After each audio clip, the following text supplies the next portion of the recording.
Democracy ఏంటి, డబ్బు లేని రాజకీయాలు కావాలి, లేకపోతే మందు లేని రాజకీయాలు కావాలని.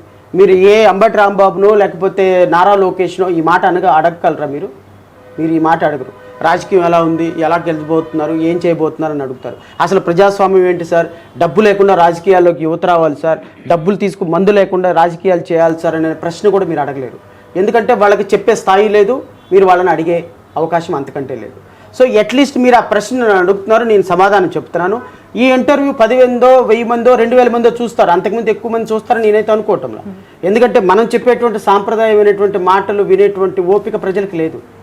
అది అంతా ఎంటర్టైన్మెంటు, లేకపోతే దాన్ని మసాలా మిక్స్ చేసి చెప్పేటువంటి వాళ్ళకు ఉన్నంత ఆదరణ నాలాంటి వాళ్ళకు ఉండదన్న విషయం నాకు చాలా క్లియర్గా తెలుసు. అయినప్పటికీ కూడా ఈరోజు చేస్తున్నటువంటి ప్రయత్నం మన భావితరాలకి ఏమైనా ఒక మంచి ప్రయోగం వస్తుందేమో అనే ఆలోచన. మీ పార్టీ విషయానికి వస్తే కోడికత్తి శ్రీను కిరాతకంగా చంపిన ఒప్పుకున్న ఒక నేరస్తుడికి టికెట్ దస్తగిరికి ఎలా చూడాలంటారు? ఇప్పుడు ముంబైలో 150 మందిని చంపిన కశ్యప్ ఉన్నాడు. అతనికి డైరెక్ట్గా షూట్ చేశారా లేకపోతే డ్యూ ప్రాసెస్ ప్రకారం మరణశిక్ష వేశారా అతనికి? సో డ్యూ ప్రాసెస్ ప్రకారం మరణశిక్ష పడాలి తప్పు చేసిన వ్యక్తికైనా సరే. దస్తగిరి చంపారని ఒప్పుకొని చట్టం ముందు దోషిగా నిలబడి అప్రూవర్గా మారాడు. ఇప్పుడు దస్తగిరి సాక్షి మాత్రమే, అంతకుడు కాదు, దస్తగిరి సాక్షి మాత్రమే. ఒకవేళ సాక్షిగా ఉన్నప్పటికీ కూడా ఒకవేళ ఆయన రేపొద్దున మర్డర్ చేశాడు అని కోర్టు భావిస్తే అతనికి మరణశిక్ష వేస్తుంది. నేను అలా న్యాయస్థానం మరణశిక్ష వేస్తే నేను ఎవరిని కాదంటానికి, అండ్ నేను ఖచ్చితంగా యాక్సెప్ట్ చేసి తీరాల్సిందే. కానీ దస్తగిరికి ఈ రోజున ప్రాణభయం, ఏ రోజు బ్రతుకుతాడో ఏ రోజు చచ్చిపోతాడో తెలియని పరిస్థితుల్లో. అంటే ఇక్కడ 2 కాన్ఫ్లిక్ట్స్ ఉన్నాయి. ఒకవైపు మీరు న్యాయవాద వృత్తిలో ఉన్నారు, న్యాయవాద అనుభవం మీకు చాలా ఎక్కువగా ఉంటుంది. అప్రూవర్గా మారిన ఒక వ్యక్తి ఖచ్చితంగా శిక్ష పడితే యాక్సెప్ట్ చేస్తానంటున్నారు. ఈ 2 లైన్లను ఎలా చూడాలి? అదే వ్యక్తి మీరు టికెట్ ఇచ్చారు పార్టీ. నేను అదే మీకు క్లారిఫై చేస్తా. అప్రూవర్గా మారినటువంటి వ్యక్తి అప్రూవర్షిప్ కనుక కోర్టు యాక్సెప్ట్ చేస్తే రేపు శిక్ష పడదు. రేపు దస్తగిరి వెళ్ళి నేను తప్పు చేశాను క్షమించండి, ఇదిగో జగన్మోహన్ రెడ్డి చేయించాడు, అవినాష్ రెడ్డి చేయించాడని ఏదైతే జడ్జి గారి ముందు ఇంతకుముందు చెప్పాడో అదే చెబితే అది కోర్టు నమ్మితే శిక్ష పడదు. కోర్టు నమ్మకపోతే దస్తగిరికి కూడా శిక్ష పడే అవకాశాలు ఉంటాయి. సో అప్రూవర్గా ఇచ్చిన స్టేట్మెంట్ని నమ్మకపోవటం ట్రయల్ కోర్టు జడ్జి గారు జడ్జిమెంట్లో కన్సిడర్ చేయాల్సిన అంశం. అందుకనే నేను ఈ రోజు ఒపీనియన్ ఫామ్ చేయటంలా. దస్తగిరి ఇప్పటికిప్పుడు సాక్షి మాత్రమే.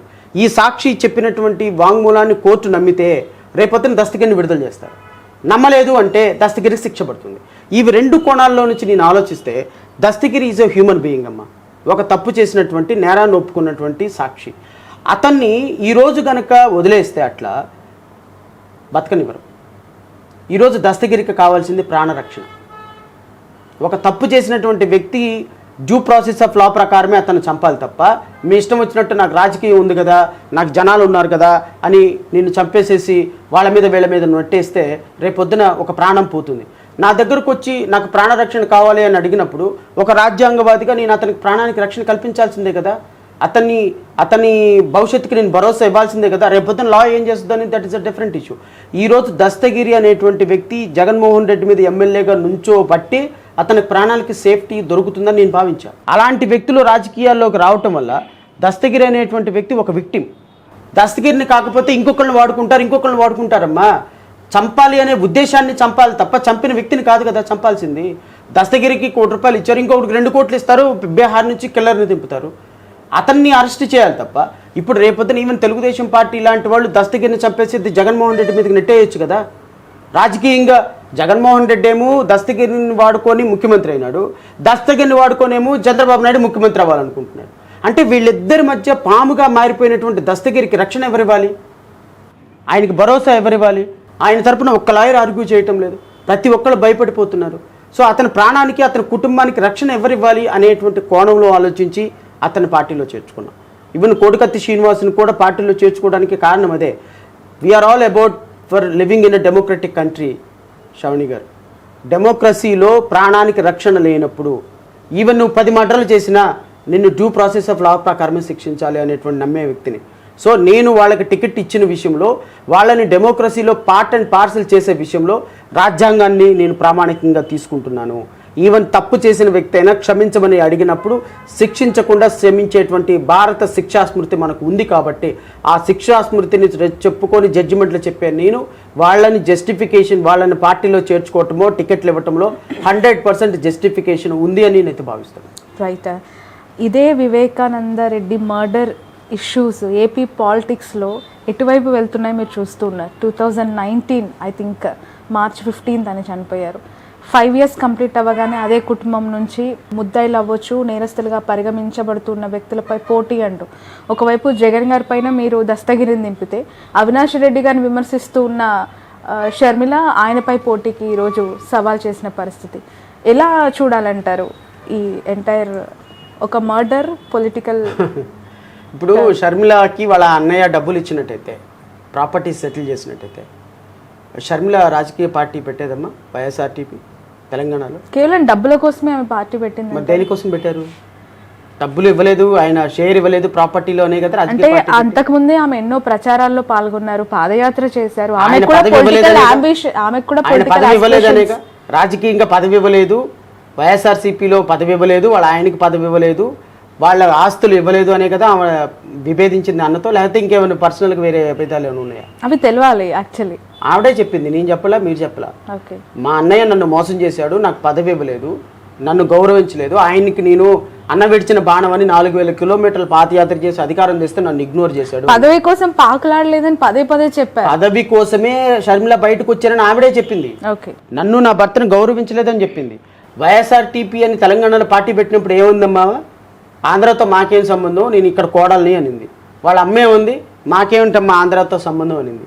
వైఎస్ఆర్టీపీని తీసుకుని వెళ్ళిపోయి కాంగ్రెస్ పార్టీని విలీనం చేసి ఆంధ్రప్రదేశ్లో పీసీసీ ప్రెసిడెంట్ వచ్చిన తర్వాత ఈ రాష్ట్ర ప్రజల మీద ప్రేమ పెరిగిందా? వైఎస్ వివేకానంద రెడ్డి హత్య మీద ప్రేమ పెరిగిందా?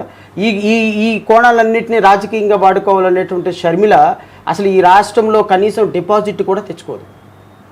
మీరు కడపలో ఆవిడ నుంచి ఉంటుంది కదా ఎంపీగా, నిన్న ప్రకటించారు. షర్మిలకి డిపాజిట్ కూడా రాదు నా అనాలిసిస్.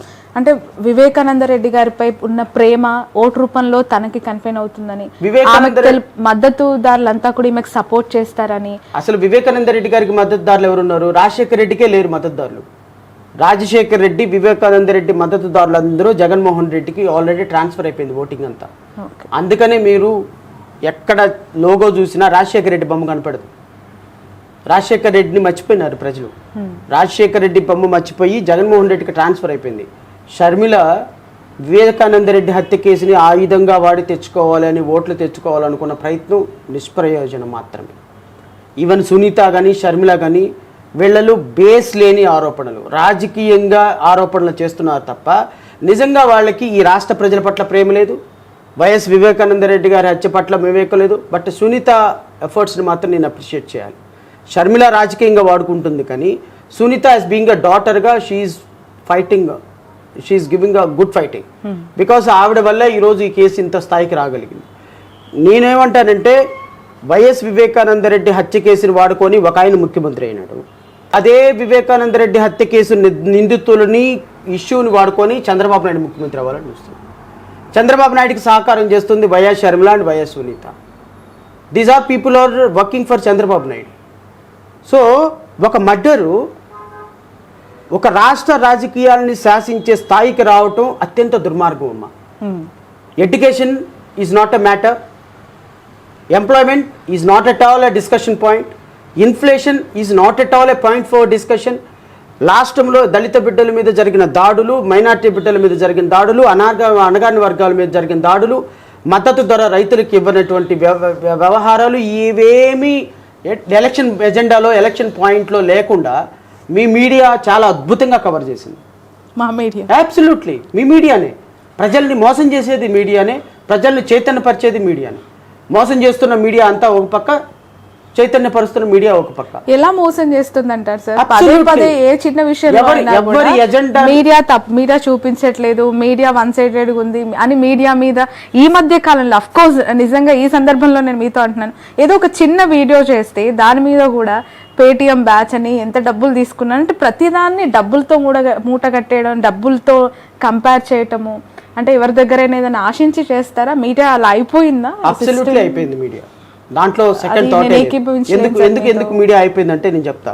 అంటే 100% నేను అన్ని ఛానల్స్ని ఒక గాడిని కట్టాను. కానీ మీడియా అనేది ఒక రాజకీయ పార్టీల ఎజెండాలో పనిచేస్తుందని అయితే మాత్రం నేను చెప్పగలను. ఇప్పుడు ఈ రాష్ట్రంలో సింపుల్ లాజిక్ చెప్తా. ఈ రాష్ట్రంలో నేను 2019 నుంచి 2023 నవంబర్ వరకు కొన్ని వేల డిబేట్లలో మాట్లాడుంటా ప్రజా సమస్యల పట్ల. 2023 నుంచి నవంబర్ నుంచి నేను ఒక పార్టీని విభేదించేటప్పటికి ఒక మీడియాకి దూరం అయిపోయినా. వై? అప్పటి నుంచి ఇప్పటి వరకు చాలా అంశాలు జరుగుతున్నాయి కదా. వై? ఎందుకు ఇన్వైట్ చేయటం అంటే మీడియా ఇస్ అలాంటి మీడియా పైన ఒక రాష్ట్ర ముఖ్యమంత్రి కూడా పోరాటం